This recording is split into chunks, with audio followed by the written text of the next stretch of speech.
خدا کی قسم تو میرے دل کی باتیں جانتا ہے، حجاج نے کہا، اور تو یہ بھی جانتا ہوگا کہ امیر المومنین امن پسند انسان ہیں، وہ آرام اور اطمینان سے حکومت کرنا چاہتے ہیں۔ اس طرح کے حکمران دشمن کو بھی دوست سمجھ لیا کرتے ہیں، لیکن وہ یہ نہیں سمجھتے کہ دشمن دشمن ہی رہتا ہے، اور جو دوست ہوتے ہیں وہ بھی دشمن بن جایا کرتے ہیں۔ یہ تو میں تجھے بتا چکا ہوں کہ امیر المومنین نے مجھے سندھ پر حملے سے روک دیا تھا، اب بھی میں اس سے پوچھے بغیر یہ حملہ کر کے رہوں گا۔ کیا امیر المومنین بگڑے گا نہیں؟ سالار بدیل نے پوچھا۔ بگڑے گا تو کیا کر لے گا؟ حجاج بن یوسف نے جواب دیا، مجھے اپنی قوم کی غیرت عزیز ہے۔ خلافت کے تخت پر بیٹھ کر ولید بن عبد الملک کو یہ احساس بھی نہیں کہ ہم اس طرح ایک لٹیرے ہندو راجے سے دب گئے تو کل وہ ہمارے ساتھ براہ راست چھیڑ چھاڑ شروع کر دے گا۔ برہمن کی ذہنیت کو تو میں جانتا ہوں، جس مہاراجا نے اپنی سگی بہن کو بیوی بنا رکھا ہو اس پر کس طرح بھروسہ کیا جا سکتا ہے۔ ایک اور بات پر تو نے غور نہیں کیا اے ابن یوسف، سالار بدیل نے کہا۔ سندھ کے راجا نے 500 عرب مسلمانوں کو پناہ دے رکھی ہے، میں نے سنا ہے یہ عرب اس کی ایک لڑائی بھی لڑ چکے ہیں اور انہوں نے اس کی ایک طاقتور دشمن کو شکست دی تھی۔ کیا ایسا نہیں ہوگا کہ یہ عرب ہمارے خلاف بھی لڑائی میں شامل ہو جائیں گے؟ ہو سکتا ہے، حجاج نے کہا، میں نے جاسوسوں کے ذریعے ان پر نظر رکھی ہوئی ہے، ابھی تک کوئی ایک ایسی بھی اطلاع نہیں ملی کہ یہ عرب ہمارے خلاف اٹھیں گے۔ اگر وہ ہمارے خلاف میدان جنگ میں آئے تو ہمیں حیران نہیں ہونا چاہیے، پریشان بھی نہیں ہونا چاہیے۔ وہ ہمارے باغی ہیں، کچھ ایسے ہیں جنہیں ہم نے جلا وطن کیا ہے، اور زیادہ تر ایسے ہیں جو خود چلے گئے ہیں۔ ان کے دلوں میں بنو امیہ کے خلاف جو کدورت بھری ہوئی ہے وہ انہیں ہمارے خلاف ضرور اکسائے گی۔ تجھے اس صورتحال کا سامنا کرنے کے لیے تیار رہنا چاہیے۔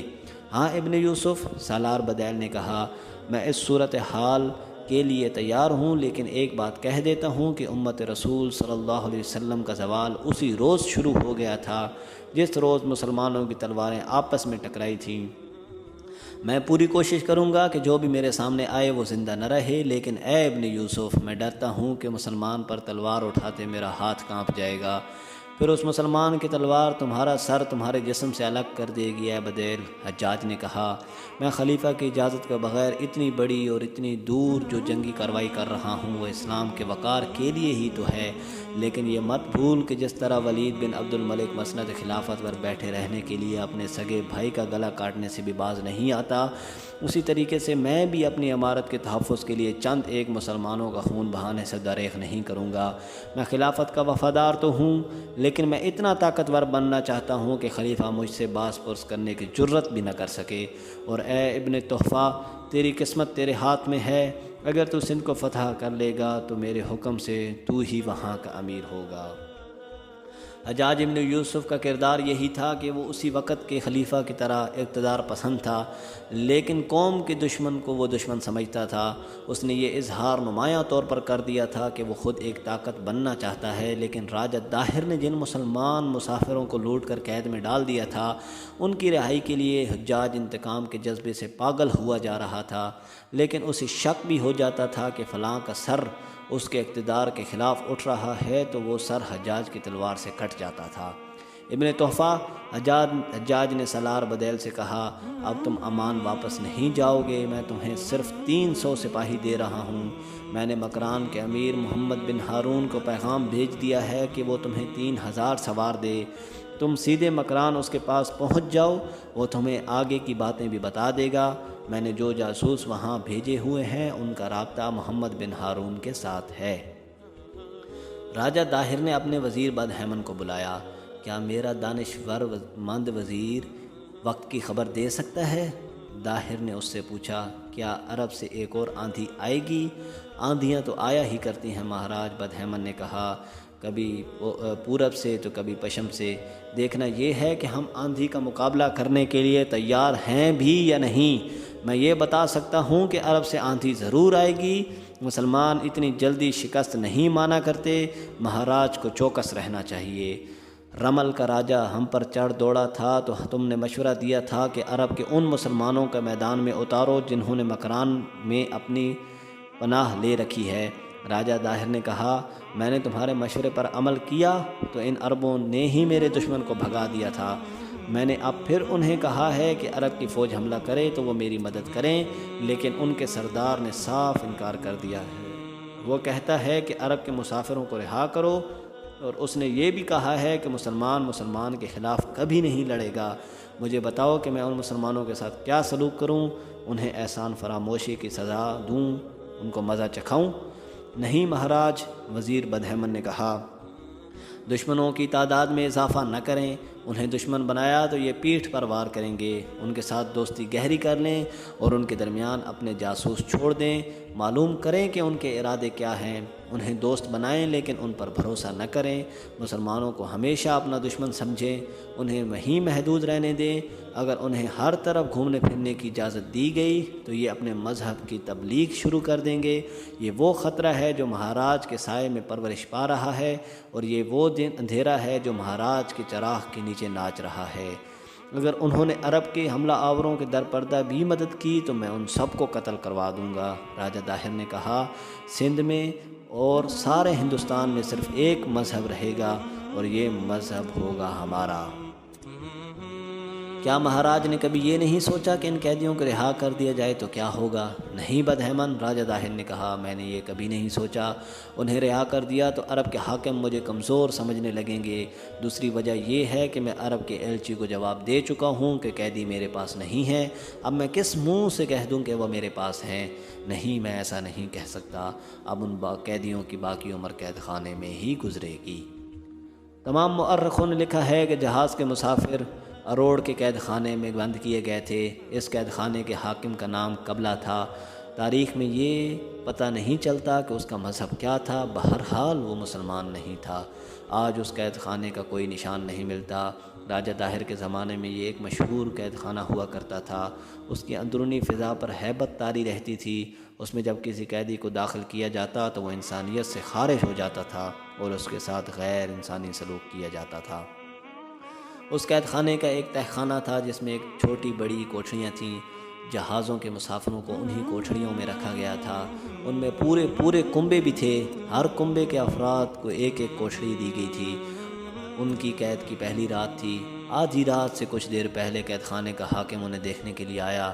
جب ان قیدیوں کو یہاں لایا گیا تھا تو قبلہ نے انہیں دیکھا تھا۔ ان میں جوان اور خوبصورت عورتیں بھی تھیں۔ دو مورخوں نے قبلہ لکھا ہے، یہ عورتوں کے خیال سے ہی رات کو قید خانے کے دورے پہ آیا تھا۔ ہر قیدی کو وہ اپنا ذاتی غلام سمجھتا تھا۔ قیدی عورتیں اس کی ملکیت ہوتی تھیں۔ یہ قیدی جو عرب کے سمندری مسافر تھے، مسلمان ہونے کی وجہ سے قبلہ سے اچھے سلوک کی توقع تو رکھ ہی نہیں سکتے تھے، اور جب وہ اس جگہ پہنچا جہاں سے تہہ خانے کی سیڑھیاں اترتی تھیں تو اسے مترنم سی گونج آواز سنائی دی، جیسے بہت سے آدمی مل کر کچھ گنگنا رہے ہوں۔ قبلہ اوپر ہی رک گیا اور سننے لگا۔ اس گونج کا ترنم اسے اچھا لگ رہا تھا۔ قید خانے میں وہ بیڑیوں اور زنجیروں کی چھنکار سنا کرتا تھا، یا دروں اور کوڑوں کی زناٹے دار آوازیں اس کے کانوں میں پڑتی تھیں، اور ان قیدیوں کی چیخیں انہیں سنائی دیا کرتی تھیں جن کے برہنہ جسموں پر کوڑے برستے تھے، اور جس جہنم میں کربناک آواز جاری رہتی تھی وہ ترنم خوابوں کی آواز لگتا تھا۔ قبلہ کے ساتھ قید خانے کے چند ایک ملازم تھے۔ اس نے ان کی طرف دیکھا۔ یہ آج والے نئے قیدی ہیں؟ اسے قید خانے کے ایک افسر نے بتایا، جس وقت سے آئے ہیں عبادت میں مصروف ہیں۔ قبلہ آہستہ آہستہ سیڑھیاں اترا۔ تہہ خانے میں یہ گونج اسے اور بھی زیادہ اچھی لگنے لگی۔ وہ کوٹھڑیوں کے سامنے سے گزرنے لگا۔ کسی کوٹھڑی میں 2 قیدی تھے، کسی میں 3 یا 4، اور کسی کوٹھڑی میں پورا کنبہ بند تھا۔ سب قبلہ رو ہو کر 2 زانوں بیٹھے تھے اور بیک وقت کلمہ طیبہ کا بلند آواز میں ذکر کر رہے تھے۔ ان میں سے کسی ایک نے بھی دروازے کی طرف نہ دیکھا کہ کون گزر رہا ہے۔ قبلہ آخری کھڑکی تک پہنچ گیا۔ اس نے ایک سنتری کے کان میں کچھ کہا۔ تمام قیدی خاموش ہو جائیں، سنتری نے اعلان کیا۔ حاکم کچھ کہنا چاہتا ہے۔ قیدی خاموش ہو گئے اور کوٹھڑیوں کے دروازوں کے سلاخوں کے سامنے جا کھڑے ہوئے۔ انہوں نے لان تان کا ایسا شور مچایا کہ کچھ پتہ نہیں چلتا تھا کہ کون کیا کہہ رہا ہے۔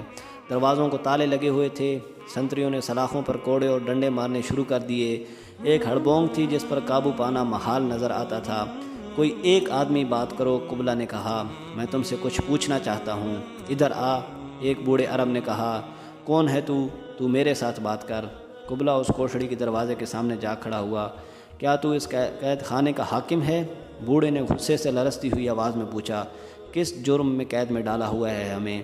میں کسی کو قید میں نہیں ڈال سکتا، قبلہ نے کہا، اور میں کسی کو اپنی مرضی سے یہاں سے نکال بھی نہیں سکتا۔ میں حکم کا پابند ہوں، مجھے برا بلا مت کہو۔ میں تم سے کچھ پوچھنا چاہتا ہوں، تم سب مل کر کیا گا رہے تھے؟ یہ آواز مجھے بہت اچھی لگی ہے۔ کیا اس آواز نے تیرے دل کو موم نہیں کیا؟ بوڑھے نے پوچھا۔ میں نے کچھ اثر ضرور محسوس کیا ہے، قبلہ نے جواب دیا۔ مجھے اس گیت کے الفاظ بتاؤ۔ یہ بوڑھا عرب مالابار میں بہت عرصہ رہا تھا اور ہندوستان کے کچھ علاقوں میں اس کی تجارت پھیلی ہوئی تھی، اس لیے یہاں کی زبان بول سکتا تھا۔ یہ گیت نہیں ہے، بوڑھے نے کہا، یہ ہمارا کلمہ ہے اور اس کا مطلب ہے کہ اللہ کے سوا کوئی اور عبادت کے لائق نہیں اور محمد صلی اللہ علیہ وآلہ وسلم اللہ کے رسول ہیں۔ اس کے علاوہ ہم قرآن کے مختلف آیات کا ورد اسی طرح آواز ملا کر کرتے ہیں۔ اس سے تمہیں کیا حاصل ہوگا؟ قبلہ نے پوچھا۔ سکون قلب اور اللہ کی خوشنودی، بوڑھے نے کہا، اور اس جہنم سے رہائی ملے گی۔ کیا تمہیں یقین ہے کہ تم سب کو رہا کر دیا جائے گا؟ قبلہ نے پوچھا۔ اگر ہم گنہگار ہوتے تو اس قید کو سزا سمجھ کر قبول کر لیتے، بوڑھے نے کہا۔ پھر ہم اللہ سے قید سے رہائی نہ مانگتے، گناہوں کی بخشش مانگتے۔ ہمیں بے گناہ پکڑا گیا ہے، ہمارا حلال مال لوٹا گیا ہے، اللہ ہماری مدد کرے گا۔ تم سے اور تمہارے راجہ سے ہم کچھ نہیں مانگتے، راجہ کی قسمت میں تباہی لکھ دی گئی ہے۔ کیا تم بھی اس کی تباہی کی دعائیں مانگتے ہو؟ قبلہ نے پوچھا۔ نہیں، بوڑھے نے جواب دیا، ہم کسی کے لیے بری دعائیں نہیں مانگا کرتے۔ سزا و جزا اللہ کے اختیار میں ہے، تو نیکی کرے گا تو ثمر پائے گا، کسی پر ظلم کرے گا تو تجھ پر ظلم کیا جائے گا۔ بوڑھے عرب نے ایسے انداز سے قید خانے کے حاکم کے ساتھ باتیں کیں کہ وہ جس برے ارادے سے ان قیدیوں کو دیکھنے کے لیے آیا تھا، وہ ارادہ اس کے دل سے نکل گیا۔ وہ راجہ داہر کے حکم کے بغیر قیدیوں کو رہا نہیں کر سکتا تھا، لیکن اس نے جو اثر قبول کیا تھا وہ قیدیوں کے حق میں جاتا تھا۔ تاریخ میں قبلہ کے متعلق لکھا گیا ہے کہ وہ دانشور تھا، صاحب علم اور اہل قلم تھا۔ حیرت ہے کہ ایسے شخص کو قید خانے کا داروغہ کیوں مقرر کیا گیا تھا؟ قید خانے کے داروغے عموماً تباً کسائی ہوتے ہیں جو بے بس اور مجبور انسانوں کی ہڈیاں توڑ کر دلی خوشی حاصل کیا کرتے ہیں۔ جس روز سالار بدیل بن تحفہ بصرہ سے 300 سپاہیوں کے ساتھ روانہ ہوا، اس رات بلال بن عثمان اپنے 3 ساتھیوں کے ساتھ اس قید خانے کے باہر، جس میں مسلمان مسافر قید تھے، دیوار کے ساتھ کھڑا تھا۔ ان کے پاس ایک رسہ تھا جس کے ایک سرے کے ساتھ لوہے کا وہ شاخہ کنڈا بندھا ہوا تھا۔ رات آدھی گزر گئی تھی۔ بلال اور اس کے ساتھی جہاں کھڑے تھے وہاں دلدل سی تھی، زمین اونچی نیچی تھی اور وہاں ٹیکریاں بھی تھیں۔ رات تاریک تھی۔ بلال نے دن کے وقت ادھر آ کر یہ جگہ دیکھی تھی اور کمند پھینکنے کے لیے اسے یہی جگہ موزوں لگی تھی۔ دیوار کے اوپر قلعوں کی طرح چھوٹی چھوٹی برجیاں بنی ہوئی تھیں۔ اس نے دیکھا کہ قید خانے کے چاروں کونوں پر بڑی برجیاں ہیں اور ہر برجی پر ایک سنتری موجود تھا۔ بلال اپنے ساتھیوں کو ایک ایسی ٹیکری پر لے گیا جو دیوار کے زیادہ قریب تھی اور ذرا زیادہ اونچی تھی۔ اس پر کھڑے ہو کر بلال نے اپنے ہاتھوں رسہ دیوار پر پھینکا، کمند دیوار کے اوپر اٹک گئی۔ رات کی خاموشی میں لوہے کے کنڈے کے گرنے کی آواز اتنی زیادہ سنائی دی کہ سنتریوں نے بھی سن لی ہوگی۔ بلال اور اس کے ساتھی ٹیکری سے اتر کر دیوار کے ساتھ لگ گئے، اوپر کی آوازیں سننے کی کوشش کرنے لگے۔ کچھ دیر تک اوپر کوئی آواز، کوئی آہٹ نہ سنائی دی۔ سب سے پہلے بلال نے رسے کو پکڑا اور پاؤں دیوار کے ساتھ لگا کر اوپر گیا۔ دیوار قلعوں جیسی تھی، اونچی منڈیر سے تھی۔ اس کے ساتھ دیوار اتنی چوڑی تھی کہ اس پر ایک گھوڑا آسانی سے چل سکتا تھا۔ بلال اوپر جا کر منڈیر کی اونٹ میں بیٹھ گیا۔ اس کا ایک اور ساتھی اوپر آ رہا تھا، وہ بھی آ گیا۔ اس کے بعد ایک اور ساتھی، اس کے بعد چوتھا ساتھی بھی آ گیا۔ ان کے پاس تلواریں تھیں اور ایک ایک خنجر کمر بند میں اوڑیسا ہوا تھا۔ ان میں سے کسی کو بھی معلوم نہ تھا کہ قید خانے کے اندر کیا ہے۔ انہیں یہ بھی معلوم نہ تھا کہ عرب کے مسافر کہاں بند ہیں۔ قید خانہ بہت وسیع تھا، بعض دیواروں کے ساتھ ڈنڈوں والی مشعلیں جل رہی تھیں۔ بلال نے قیدیوں کی رہائی کی سکیم جذبات سے مغلوب ہو کر بنائی تھی۔ اسے سب سے پہلے تو یہ معلوم کرنا چاہیے تھا کہ قید خانے کے اندر کی دنیا کیسی ہے۔ اس نے محمد حارث حلافی کے ساتھ مل کر یہ طے کیا تھا کہ وہ راستے میں حائل ہونے والے سنتریوں کو مار ڈالیں گے اور ان کے ہتھیار قیدیوں کو دے دیں گے۔ پھر وہ سنتریوں پر غالب آ کر قید خانے کا بڑا دروازہ کھلوائیں گے اور باہر آ جائیں گے اور پھر تمام قیدیوں کو مکران پہنچا دیں گے۔ بلال نے 3 ساتھیوں کو وہیں چھوڑا جہاں انہوں نے کمند ڈالی تھی۔ وہ کونے والی ایک برجی کی طرف چل پڑا۔ وہ جھک کر یا دبے پاؤں نہیں چل رہا تھا، بلکہ اس کی چال ایسی تھی جیسے وہ اس قید خانے کا داروغہ ہو۔ وہ چونکہ کئی برسوں سے محل کے حفاظتی دستے میں تھا، اس لیے وہ وہاں کے فوجی اصطلاحوں اور مخصوص آوازوں میں بات کر سکتا تھا۔ جب وہ برجی کے قریب پہنچا تو وہاں کے سنتری نے اسے پکارا، کون ہے اوئے؟ سنتری نے کہا، ہاں ہاں۔ بلال نے کہا، ادھر ہی کھڑا رہے۔ سنتری اسے قید خانے کا کوئی عہدیدار سمجھ کر برجی کے اندر ہی کھڑا رہا۔ بلال نے تلوار نکالی۔ برجی کے اندر اندھیرا تھا۔ برجی کوئی جھونپڑا یا کمرہ نہیں تھا، معمولی سے موٹائی کے 4 ستونوں پر چھت تھی اور برجی ہر طرف سے کھلی ہوئی تھی۔ بلال نے اس کے اندر جاتے ہی تلوار کی نوک سنتری کی شاہراہ پر رکھ دی۔ برچی تلوار پھینک دے، بلال نے کہا۔ سنتری نے دونوں ہتھیار پھینک دیے۔ بلال نے اسے فرش پر بٹھایا اور تلوار اس کی شاہراہ پر رکھی۔ عرب کے قیدی کہاں ہیں؟ بلال نے پوچھا۔ صحیح بتا اور فوراً بتا۔ سنتری نے اس سے بتایا کہ وہ تہہ خانے میں ہیں۔ رستہ بتا، بلال نے کہا، اور یہ بھی بتا کہ کوٹھریوں کی چابیاں کہاں ہوں گی۔ میں تمہیں سب بتا دوں گا، سنتری نے کہا۔ نہ یہ قید خانہ میرے باپ کا ہے، نہ میرا باپ یہاں کا راجہ ہے۔ ہم تو پیٹ کی خاطر نوکری کر رہے ہیں۔ نہ تم میری جان کے پیچھے پڑو، نہ میں تمہارے راستے میں آتا ہوں۔ میری گردن سے تلوار ہٹا لو۔ بلال نے اس کی گردن سے تلوار ہٹا لی۔ اب بولو، بلال نے کہا۔ میں نے تمہارے ساتھ دوستوں کی طرح بات کی ہے، سنتری نے کہا۔ میرے ساتھ دوستوں کی طرح بولو۔ اگر تم اکیلے ہو یا 5-7 آدمی ہو تو میں تمہیں مشورہ دیتا ہوں کہ یہاں سے واپس چلے جاؤ۔ کیوں؟ اگر میں قیدیوں کو رہا کرنے آیا ہوں تو انہیں کروا کے جاؤں گا، لیکن اگر تم قیدیوں کو رہا کرانے آئے ہو تو تم نہیں کرا سکو گے، سنتری نے کہا۔ میں تمہیں کہتا ہوں کہ تمہارا جو ارادہ ہے وہ مجھے بتاؤ، پھر میں تمہیں صحیح راستہ بتاؤں گا۔ اگر مجھ پر اعتبار نہیں کرتے تو جو پوچھتے ہو وہ بتا دیتا ہوں، اس کے ساتھ ہی یہ بتا دیتا ہوں کہ تم بہت بری طرح ناکام ہو گئی۔ پہلے یہ بتاؤ کہ تمہیں میرے ساتھ ایسی محبت کیوں پیدا ہو گئی ہے؟ بلال نے پوچھا۔ کہ تم موت سے اتنا زیادہ ڈرتے ہو؟ ایک میں ہوں جو اپنے وطن کے قیدیوں خاطر اپنی جان پر کھیل رہا ہوں، اور ایک تم ہو۔ میں کس کی خاطر اپنی جان پر کھیلوں؟ سنتری نے کہا۔ ان بے گناہوں کی خاطر جنہیں لوٹ کر یہاں بند کر دیا گیا ہے۔ ایسا گناہ راجے مہاراجے ہی کر سکتے ہیں۔ میں اس وجہ سے اپنی جان دینے کے لیے کبھی تیار نہیں ہوں گا۔ عرب کے ان بے گناہ قیدیوں کو کوئی چھڑانے آئے گا تو میں رستے میں آ جاؤں اور انہیں رہا نہ ہونے دوں۔ اگر میرا بس چلے تو میں خود کوٹھڑیاں کھول کر انہیں باہر نکال دوں۔ اور میں یہ بھی جانتا ہوں کہ ان قیدیوں کی وجہ سے ہمارے ملک پر آفت آ رہی ہے۔ یہ آفت تمہارے وطن عرب سے آئے گی۔ میرا خیال تھا کہ تم میں اتنی عقل نہیں ہوگی، بلال نے سنتری سے کہا، لیکن تم دانش مندی کی باتیں کر رہے ہو۔ تم ٹھیک کہتے ہو میرے عربی دوست، سنتری نے کہا۔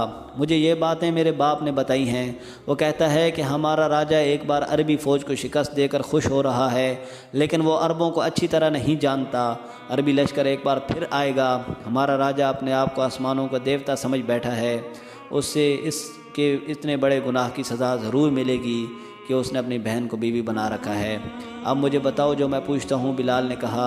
سنتری نے اسے وہاں سے نیچے اترنے کا راستہ دکھایا اور چابیوں کے متعلق بتایا کہ وہ سنتری کے پاس نہیں ہوتی، چابیاں ایک اور کمرے میں رکھی جاتی ہیں۔ وہ کمرہ باہر سے مقفل ہوتا ہے۔ یہ قید خانے کا دفتر تھا، وہاں 2 سنتری موجود رہتے ہیں۔ کمرے کی چابی ان کے پاس ہوتی ہے۔ یہ دونوں سنتری عام قسم کے سپاہی نہیں بلکہ عہدیدار ہوتے ہیں۔ سنتری نے اسے یہ بھی بتایا کہ سارے قید خانے میں سنتری کہاں کہاں موجود ہوتے ہیں۔